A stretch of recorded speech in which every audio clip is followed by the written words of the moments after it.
Surround yourself with people who are successfully doing what you want to be doing. Stay radically open-minded and always be a student of the game.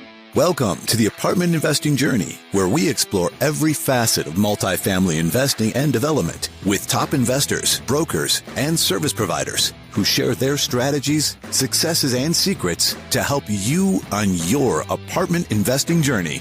Hey guys, David Robinson here. Before we dive into the episode today, just a quick note. We had some audio challenges as we recorded this episode, but the content on it is solid, so I still wanted to get it out to you. Hopefully you can bear with us and stick through the whole episode, but just wanted to let you know before we dive in. Our guest today on the show is Mr. Harper Jones. Welcome to the show, Harper. Hey, thanks for having me. Yeah, man, my pleasure. Thanks for taking the time. A little bit about Harper. Harper graduated from the University of Tennessee, Knoxville, this past spring with a major in finance. He's been in real estate for the past 3 years. His company operates in wholesaling, flipping, and multifamily. And to date, Harper has flipped over 50 properties since fall of 2016. ArrowDoor is a company Harper, along with his two partners, Hunter and Peter, formed together. And ArrowDoor currently has 75 units and wholesales 3 to 4 properties a month. So a little bit about Harper. That's great, man. I was excited to have you on because I heard a little bit about your story and how you just sort of dove into the business and are now moving into the multifamily space. And I really wanted to get a story from a younger guy who's making his transition and heading into multifamily from previous efforts. But if you can, maybe just back up, tell us a little bit about your story. From getting into the fix and flip and wholesale side of the business, and now your transition into multifamily. Yeah, sure. So when I started out, it was maybe a little under 3 years ago. Just did wholesaling, flipping some contracts, make some capital, and then I did free rehabs, fix and flips. I actually had a handful of opportunities to have rentals, whether it was a few some smaller multi or single families, and I was actually a little scared to do so because I didn't want to have all the tenant calls at night and such. I was like, I want the bigger check. I don't want the, 100, 200, 300 a month or whatever. But that was me just thinking small. So it took me probably a year and a half till we bought our first rental properties, of which was 7 units on one parcel, which was 4 single families and a triplex, a C-class. We got a pretty good deal on it.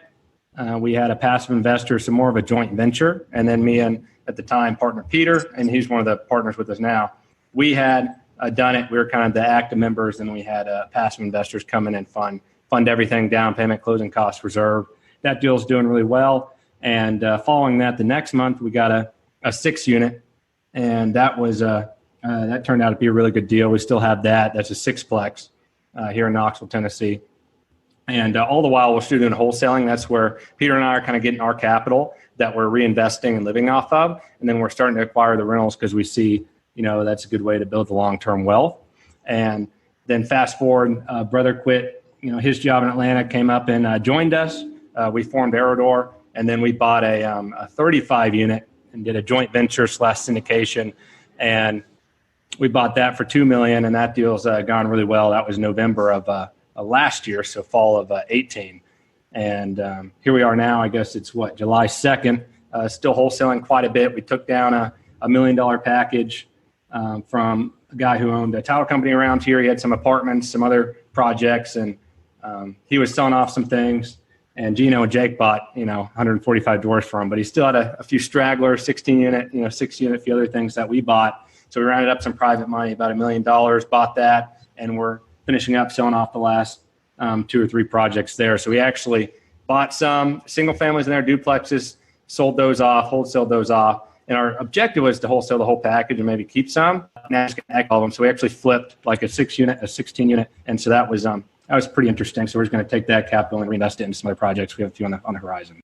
You make that sound really simple, like you just sort of fell into it. But I want to back up a little bit and talk about how you even got into real estate in the first place.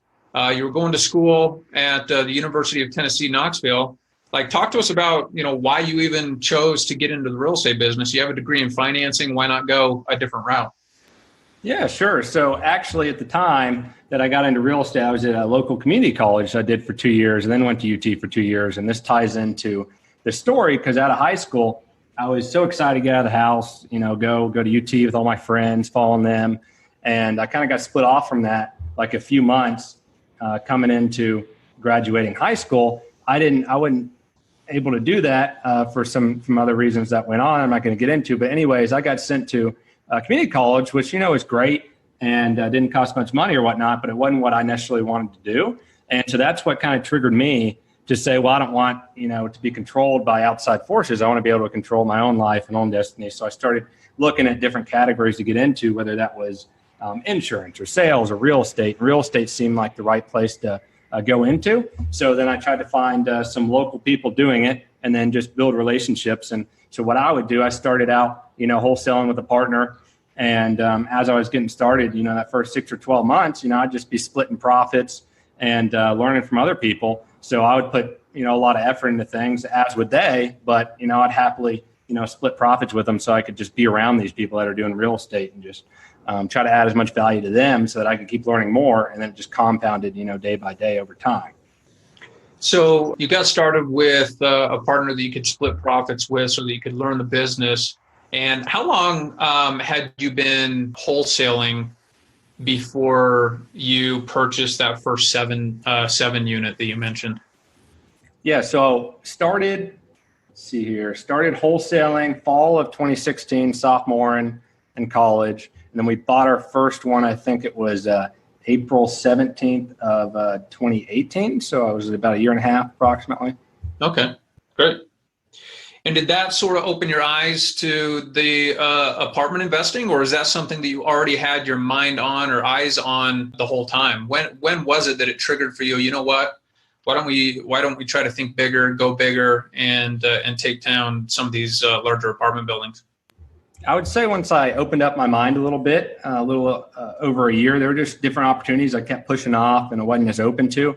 But when I looked into it more openly, I think the main thing that triggered me was the checks were great, but I had to work for the check. And I wanted to have these checks that are coming in every month. Yes, they're less, but over time, that passive income builds up. And not to mention, you still have equity within the deals that you can get when you sell or refinance. So it's just a different way of looking at it. So I had to kind of change the way I looked at it and look more long-term and see how much efforts can I do now by working that'll pay me for, life rather than just one check. Yeah, it seems a lot of guys that make the eventual transition into multifamily start out in wholesaling or fix and flip. It's interesting that a lot of people that I've talked to that have made that transition started out in that space. And they all have the same story, right? That it's a great business and it generates good cash, but it's a job just like any other job. And those houses don't sell themselves, and it's constant work, cash in, cash out. At this point in time, I'm guessing that's the game plan, right? You wholesale to build up your cash and cash reserves, and then look for opportunities to invest in larger apartment buildings. Do you see yourself moving more away from wholesaling and fix and flip and moving towards syndicating apartment buildings? Yeah, so our main focus is we're wanting to build out that syndication arm and more apartments. But with wholesaling, we understand really well. And so we're working on building out the system as to where we don't have to spend as much time within that wholesaling business, but we know how to make money with it and we know we can scale it up. So what we're going to do is scale it up to where we have less time involved in it and just use that as a capital generator that we can keep pushing in over here, but focus more of our efforts on multifamily. So yes, to answer your question. That's great. Well, let's talk about some of the challenges that you face in this 35 unit that you took down.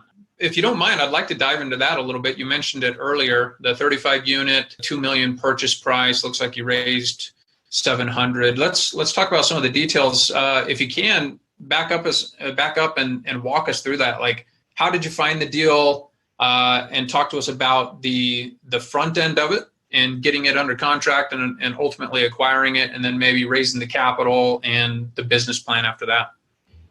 Yeah, sure. So we, throughout the summer, we're looking for different multifamily opportunities, a little bit bigger than a 6 or 10 or 12 unit. So we're probably looking at 20 plus. And we had some things come across the radar, got close with some LOIs. But then this one, we built up, like I said, those relationships. And so these brokers had this 35 unit, and they had some good relationships with some people that we had built some good relationships up with. So, they kind of sent out like a pre-buyer newsletter about the property before they put it to market. They already put their memorandum and stuff together. So we were forwarded that over by one of the people that we built relationships with, Scott. And so Scott sent it over. We looked at it. We said, okay, this is a little bit higher than the 20 we just looked at, but we can do it. Let's think bigger. And so we were the first people to go out there and tour the complex. So we acted really fast, and they're asking $1.95 million. We went out there, we walked it. And at this point, we probably walked, 15, 20 deals, but we kind of had a really good feeling. You know how you can just have gut feelings sometimes? We had that. Numbers looked to check out. We toured a unit or two. So we went back and we were trying to figure out, what we should offer. And so we ended up just coming in hard and said, look, let's just offer full price asking, do the same day we looked at it and just be more aggressive so we can, get this deal done. And ended up being a multiple offer situation. So we leveled up to $2 million. The deal made sense. So we leveled up to $2 million. We did $50,000 earnest money. And we said, I think half that would go hard after due diligence phase, whether appraisal and financing went through or not, that would still go hard.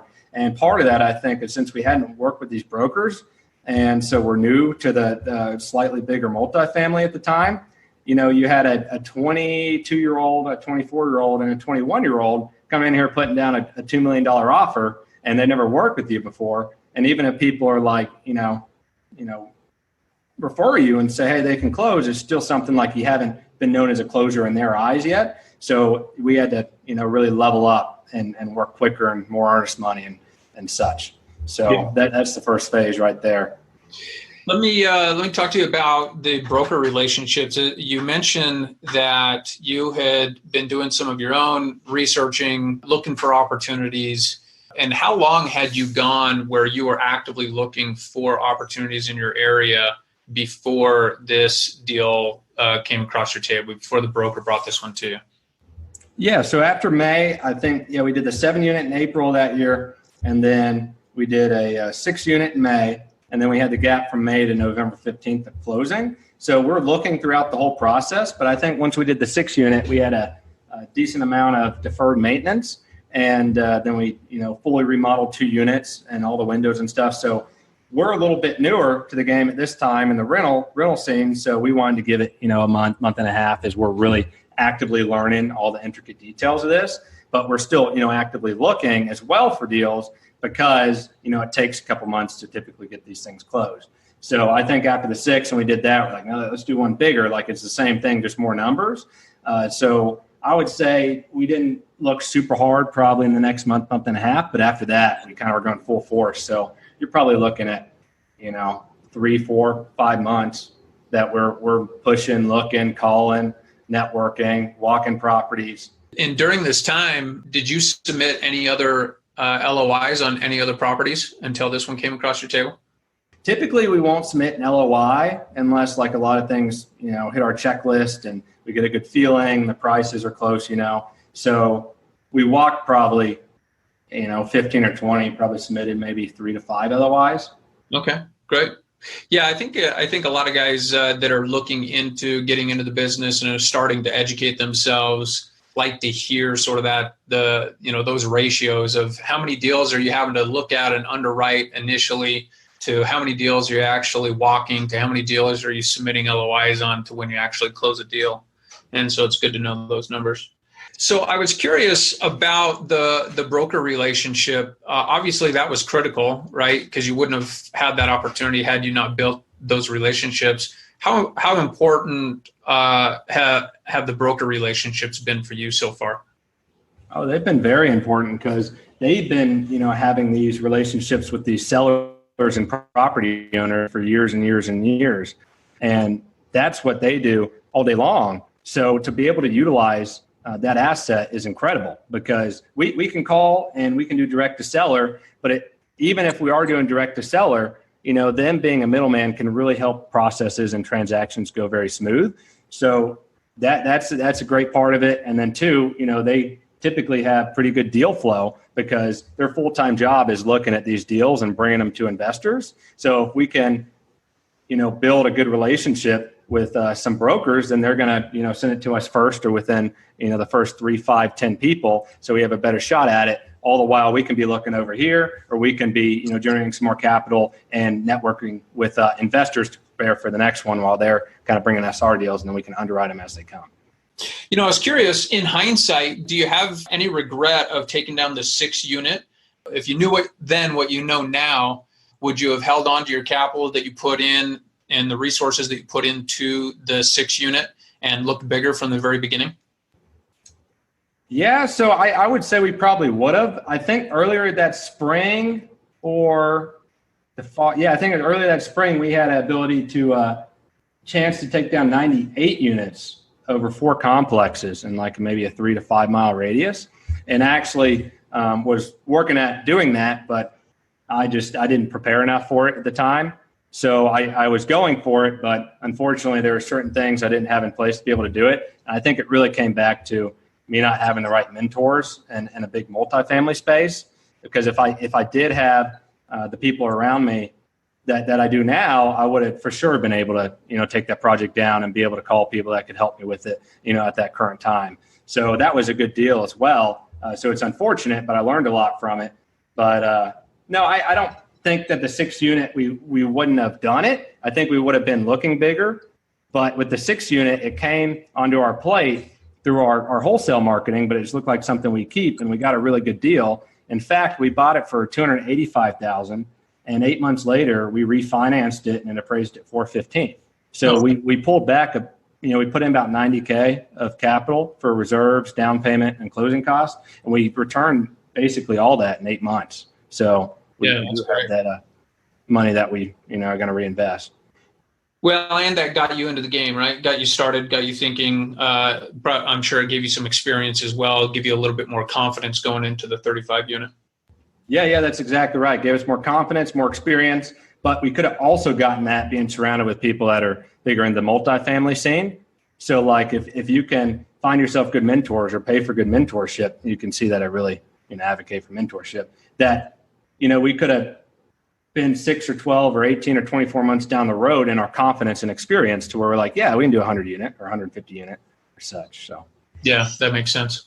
I want to keep going on this 35 unit, but I do have one question. Have you utilized any of the systems or skills or marketing that you've used in the wholesale business? Has any of that translated over into the multifamily for you?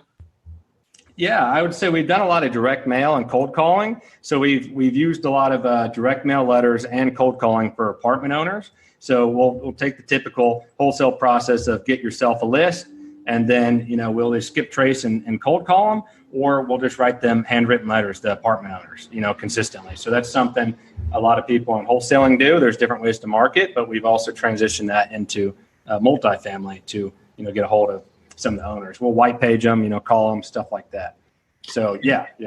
And your experience with getting this deal through the broker, do you still feel like you guys will continue to do that type of marketing with direct mail and cold calling, or do you see a better path through networking with the brokers, or will you do a combination of both? We'll do a combination. That 7 and 6 unit we got direct to seller or by direct mail letter we had written. The 35 was a broker, and but I would say we'll definitely do a combination. I think it's wise to do a combination, or maybe there's specific properties can't get a hold of someone, and you just keep following up with them, and you get a hold of them, and you just follow up with them over a year, 2 years, whatever, and finally can get that deal. All right, so let's jump back to this 35 unit. You walked us through sort of how you took it down. Let's talk a little bit about the due diligence phase. Did anything happen during the due diligence process that we should talk about? Yeah, so we got in there, put an inspector in all the units, looked through it all. Turned out, they were in a pretty decent shape. There wasn't too much to, be concerned with. So we went through the due diligence phase, like half or so of our earnest money went hard. And so we didn't really find anything in the due diligence phase, went, fairly smoothly.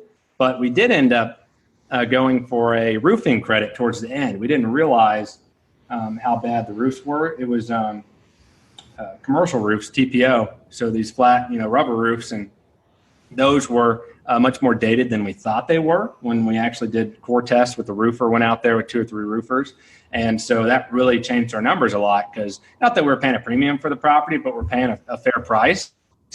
So to also add on a potential few roofs going out that are, 10 or 15K a piece, and there's, 8 or 9 of them that, that just fudges with our numbers. And so we can't do that. So we went back for like $100,000 credit, and then I think countered at like 50, and we settled on 79. So we ended up getting a $79,000 seller credit off $2 million.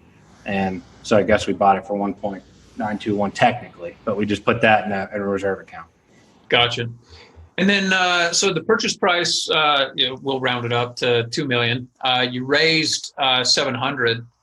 Talk to us about that process. Had you already started to raise capital? Did you guys, once you put it under contract, did you start raising capital? Yeah. So we had a handful of investors prior to that did a 7 and 6 unit with us, and then other people that lent on shorter term projects like fourplex, duplex, whatever, and wholesaling, fix and flip, or we needed to take it down for a month before reselling. So we kind of built up a relationship with some of them, but we needed a little bit more. We wanted to have more people prepared in case something comes out. They have a divorce, whatever, so they're not ready to go at that time. But one mistake we did have is, yes, we had some money and ourselves, and then we had other investors that are interested in these opportunities, but we didn't prepare ourselves enough ahead of time, I think, about like having the capital before the deal. So we had some, but I think we should have had much more than we expected that we needed. And that actually ran into a few hiccups after we got the deal under contract. I think we got quickly up to like 4 or 5, and then we were like sitting there with $200,000 we needed to raise. And, when you get to a point that the deal makes sense, the numbers made sense, but people can tell like, oh, we still need, $200,000 for this deal. And people can tell, that in your emotions and whatnot when you're talking to them. Mm-hmm. So we were very confident that the deal was great, but we just neglected to prepare as much as we should. So future deals, we're always actively talking to our investors, giving them updates and such. So when the next one comes along, they're ready to, pull the trigger, or we know exactly where they're standing. Like, hey, Joe over here has 300, but currently as we're talking to him every month, I can't do this much because this is happening. So we just got to be prepared and know kind of what we stand with. And so what happened in that period where you guys were scrambling to raise the additional $200,000? Yeah, sure. So we're getting in this past due diligence phase, right? So our earnest money's hard, and we had gotten some content from our 6 unit on one of the places we remodeled, and Peter posted on LinkedIn, and then this guy reached out on LinkedIn, and he ended up after we talked a few times, he ended up investing in the deal, and then he had brought some buddies, and they ended up putting some money in the deal as well. So what we did is we just were trying to market ourselves more, get our name out there, and that ultimately led to building up some more relationships, and they funded the rest of the project. All right, cool. So what was the business plan on this? What was it about the deal that made sense to you, and what was the strategy going in? Yeah, so we saw that it cash flowed on actuals, and then we saw a value add opportunity. 18 out of 35 of the units were on common water, and the current owners were not implementing RUBS where they were billing back the water bill. So when we took over, we started billing that back as we could, as leases came due. And then we also saw some rents were under market. So we were bringing up rents. I mean, here in Knoxville, a nice 2-bed, 1-bath, C+, B- area, these some of these people were paying in the 500s, and that should easily be in the 700s. So I think there was someone who was a little under 600, and now with his water fee and his rent, I think he's paying about 800, and we didn't even remodel the unit. So we moved him up from like, let's say 575, 600 to 800. So, I mean, that's a lot of value added just for that one unit. And so we've done that as many units as we can with the leases that are coming due. So when we took over the property, I think the gross potential income was around $22,500, and it was bringing in like $20,500. So there were some vacancies there. And now I think last month we brought in just around $28,000. So it's been what, 6, 7, like 8 or 9 months, and we've raised rents or the total income from like 20 to 28. And if we can sit at that for, another, 6, 12 months, we can refinance and potentially return just about all the 700,000 of the capital that we've raised. Yeah, that's great. And is that the game plan right now, is to refinance, or do you think you'll sell? So I would say we'd refinance. It's a great asset and great location we'd want to hold. And it just doesn't make a lot of sense to sell when we can just refinance and have a lot of tax benefits and then, continue paying the debt down over time. So our plan currently is looking like we'll refinance potentially maybe this winter or this fall, or if not, then, a few years down the road. So that's the plan there. Okay, great. And then do you mind talking to us a little bit about the structure of the deal in the sense of, was this a syndication? Was it a joint venture? How did you structure the deal?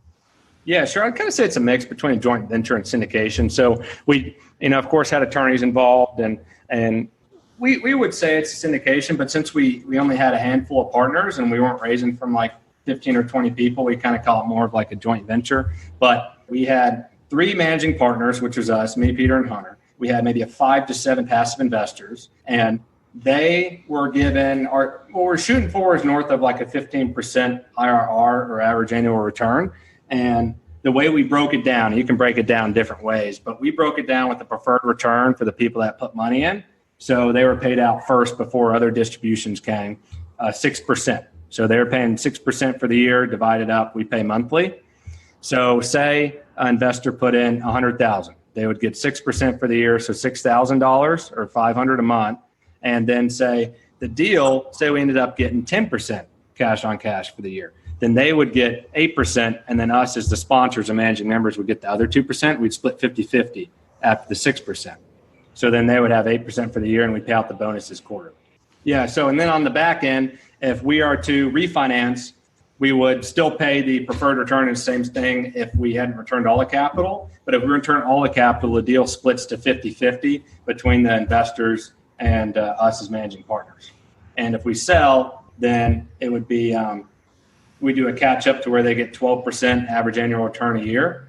So it'd be like 12%. Say we held it for 5 years, it'd be 12% for 5 years. So they get 60% back on their, investment. And then we'd split the remaining proceeds or profits 50-50 between the managing partners and them. So okay. That's where we get, north of the 15%. So 17-18% is what we're projecting on this for the investor. That's great. That's great. And did you guys have any of your own capital in? Yeah. So we put in, I think, about 150 of the 700. Okay. Great. Something like that. Excellent. Well, man, that sounds like a great deal. Is there anything that you've learned on this deal so far that you feel like would be valuable to the listeners?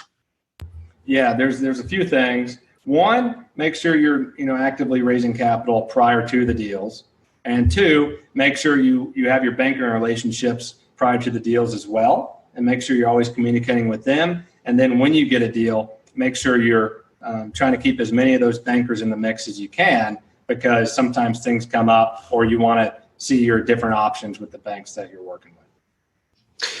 Well, man, we could keep talking for quite some time, but I want to start winding down here a little bit. One of the things that I found interesting in our conversation that we had before was this concept of infinite banking or bank on yourself, basically using whole life insurance policies to aid in your real estate investing business. Maybe if you don't mind, just take a minute and tell us a little bit about how that concept applies to what you're doing in real estate right now. Yeah, sure. I think they complement each other really well because everyone has a need for finance within their life, and especially us as real estate investors, utilize banks and such for financing. So essentially what Whole Life can be is an alternative checking account, so to say, and you can place your money there. Think of it as like a warehouse. Money has to reside somewhere, whether it's in an asset, whether it's in a checking account, in a stock, in your hands, in Bitcoin, whatever. Money's got to reside somewhere. So what you can do in an alternative approach would be, place your money inside one of these contracts that, has a lot of benefits, like it's harder for creditors to get to it. You don't report it on a 1099. You have a lot of life protection with it. And of course, you have a death benefit tagged on. But I'm just talking about the cash value portion. So what you can do is flow your money in there, think of it as a detour, and then, send it back out to your investment. So you wouldn't necessarily change what you do every day. So like, say you're going to buy an apartment complex. Okay, great. That's an awesome investment. But a vehicle to potentially accelerate those returns is first flow your down payment through the life insurance policy, and then take a policy loan for the down payment, which leverages against your cash value. So essentially, you're taking the insurance company's pool money, and they're going to place a lien on your cash value, and then you're taking that policy loan they give you while they place a lien on your cash value, and they're going to charge you, say, 5%, but you're also going to get a dividend on your whole entire cash value. So say you had $100,000 there, and you used $100,000 for a down payment, and you placed a lien on it, you're going to get 5% approximately, and they're not guaranteed, but these insurance companies have paid them for long periods of time, and you're also potentially guaranteed internal growth in there. So you're still getting your potential dividend of, say, 5% on the whole $100,000, even though you're utilizing your $100,000 of cash value over here, because it's not actually pulling it out, you're leveraging against it. Yeah, that's interesting. If someone was interested in learning more about the infinite banking concept, do you have any resources that you would suggest? Oh, for sure. I think really good website would be infinitebanking.org. And then you got Laura Murphy's show on podcast. So lauramurphy.com. Those are two good resources. Becoming Your Own Banker by Nelson Nash is a great book. And then also How Privatized Banking Really Works is a book that kind of discusses the Federal Reserve, the commercial banking system, and also goes into some of the infinite banking concept to kind of have a problem and offer a solution. So that's a very educational book that I've been reading, like it a lot. Yeah, thank you for that. I'll dig into that a little bit further myself.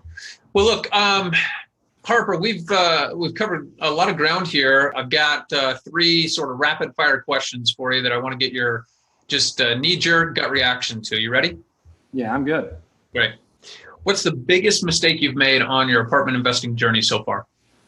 The biggest mistake would probably be not continually writing down and updating goals, as an individual or a team. I would say is probably one of the biggest mistakes, because we'll write stuff down, say we want to do it, we'll work towards it. And sometimes we don't have the most crystal clear vision, and then revisit it and look at it every day as a team and or individually. And I think it can make you lose a little bit of focus here and there. So I would say that's probably one of the biggest mistakes. And what's the biggest win you've had on your apartment investing journey so far?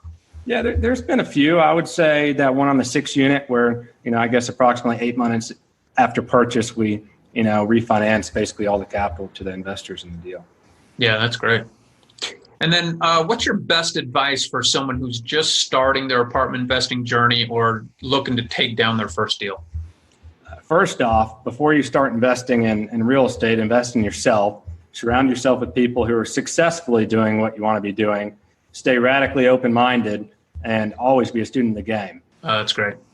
Well, look, Harper, I appreciate your time walking us through your journey that you're starting now, moving from, doing some wholesaling and then taking down your first 7-unit sort of mix between single-family homes, and then that first multifamily 6-unit, and then moving up to the 35-unit and walking us through the business plan on that, how you purchased it for $2 million, raised $700,000, how you really had to fight at the last little bit there to raise the last $200,000, and your business plan on that, and adding value to the deal, and your game plan to refinance here, hopefully in the coming year.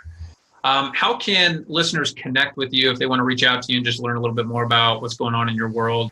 Yeah, sure. I think best way would be email. One email would be Harper, HARPER, at ArrowDoor.com, ArrowDoor.com. On Instagram, I'm Harper A. Jones, and you can chat me on there. So those are 2 ways you can get a hold of me, and you can also check out our website at ArrowDoor.com. Perfect. And I'll have all that contact info in the show notes. But thanks again, Harper. I appreciate you coming on, and hope to connect with you again soon. Yep, sounds great. Thanks for having me. Hey guys, thank you so much for joining me today. If you liked this episode, please take a quick second and hit that subscribe button. Even better, leave a quick review. This helps our show get found by others and helps us attract great guests as well. So thank you so much for joining me, and we'll see you next week for another episode.